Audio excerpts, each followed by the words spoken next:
Say what? $12,000. That's what we average in Englewood. $12,500 per household. Damn. Because of public aid. That's like below minimum. So imagine people making 30, 40, 50. It don't matter. When they level out, it's still $12,500.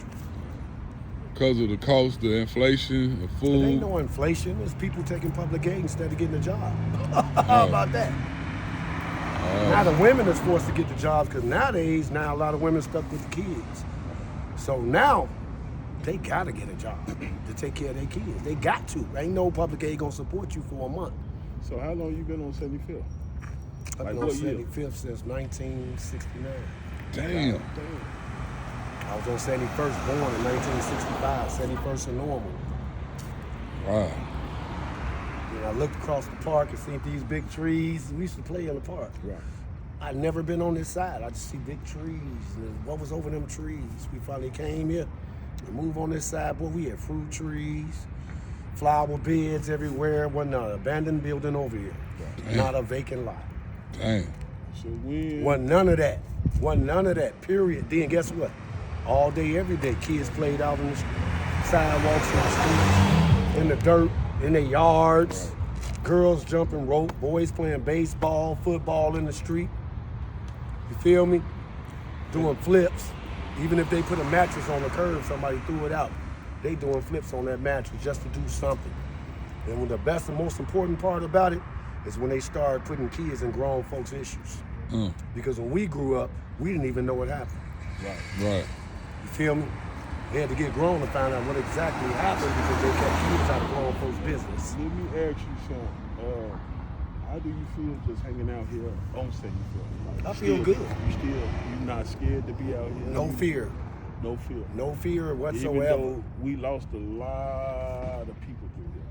We lost a lot of people, but ain't no fear. You know what I'm saying? And once upon a time, it wasn't like a fear, but it was more like panic.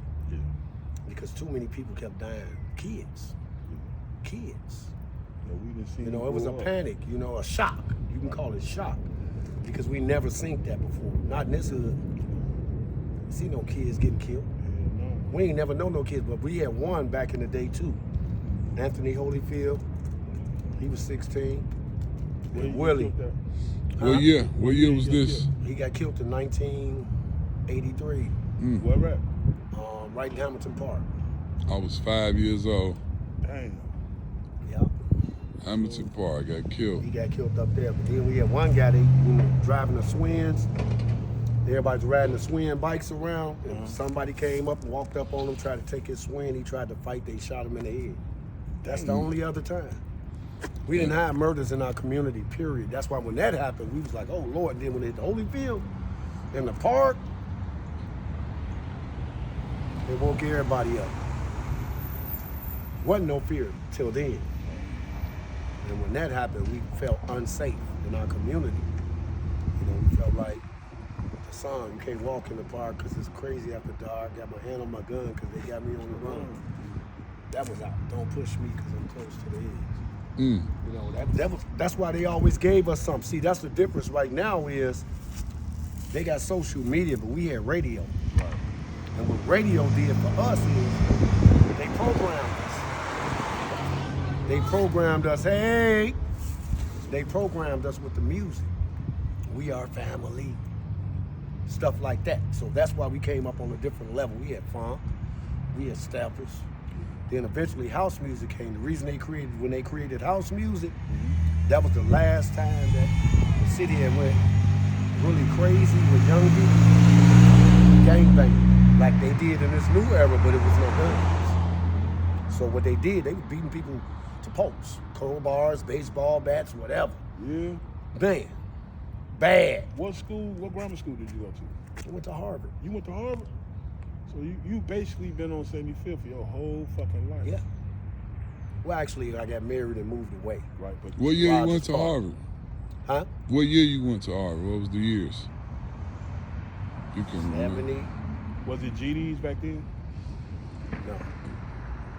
What games was It was Ravens and some other stuff. Right, the Ravens. It was the gangsters around because a lot of the old timers like Prince Old Timer, Southside, all them hung right on the corner.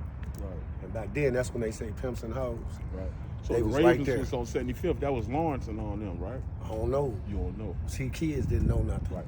They kept kids out of grown folks' stuff. Mm. But as when I became a teenager, 13, 14, then I was able to come up here. And what was up here by the time you was 13, 14? Pimps and gangsters and hoes. That's Pimps, it. gangsters, That's and all you hoes. sing. But guess what they did? They didn't include children. So who was your running buddy back then? Everybody. Yeah.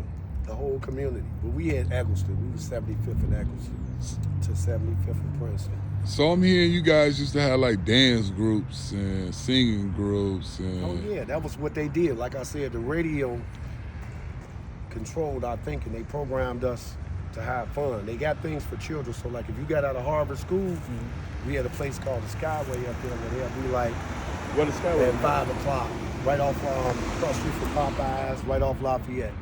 Oh, 75th and Lafayette? They call it now. No, across the street from it. Skyway. No, they call it V75. Oh, V75. Oh, with a okay. V75. That was the Skyway. Okay. Oh, okay. Okay, now what they did is they allowed children, keep that in mind, children, to go up there and dance up to 7 o'clock at night. Then as soon as you get out of school, you can go up to the Skyway, you can party, dance, house music. That's what grabbed a lot of gangsters and kids that wanted to be bad. I've never in my life seen people that were so hardcore in their mindset. Did you know? All of a sudden did you start know dancing. Sugar Bear? Yeah, he was on my football team. I raised him. Oh man, how long? Whoa, you was Sugar on your Bear football coach? team? I had him, Black, Juice, the Goldie. I had everybody. Yeah. Dave Wow. Roberson, Fresh. What position did he play? Who? Sugar Bear. Sugar Bear was my center. He was, a little unruly when it came as a little kid. Like So why 8, 9 y'all years call him old. Sugar Bear? He used to, like to be rough with it. So when I let him hike the ball all the time. Right. You don't get no other play, just hike the ball.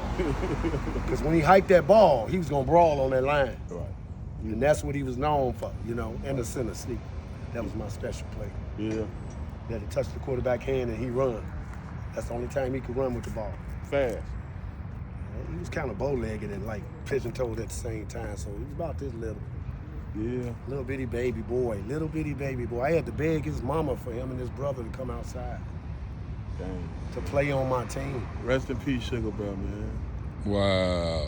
See, this stuff you don't hear about people, You don't hear the good things about people, the This human is a being real, and the person. A real OG. Y'all hear it out his own mouth. You hear what he's saying. He been around here since 1970. No, Wow. 69. 69. 69, 70. Wow. Okay, y'all, we're going to end that on that note, man. And what you think? And I'd just like to say thanks for all the information you gave us. And we will be back to do another interview with you. I got a lot of info. I got more info than y'all can imagine. On that note.